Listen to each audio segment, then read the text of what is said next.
morning! Ngayong araw, magbubukas tayo ng parcel.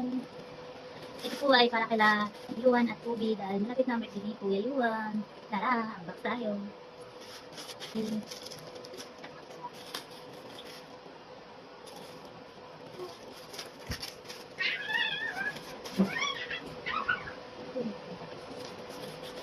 Unbox na natin yung mamalis. Wow! Ito na nga. Quality niyan, sobrang ganda. Ayan. Ito yung gusto ni Kuya Yuan. Kulang-kunong Roblox. Tingnan mo naman nakapulido. Super pulido niya kanyang pagkakatabi. Kita mo yan. Ayan. Ayan, nakapulido. Mami, aman ko yung surprise pa ito, Ben. Aman ko. Kasi magdamay ko sa kanya. Yan, wala kita mo. Ito, ito. Bali, dalawa pa yung in-order ko. Pati yung shirt niya nakaka-quality.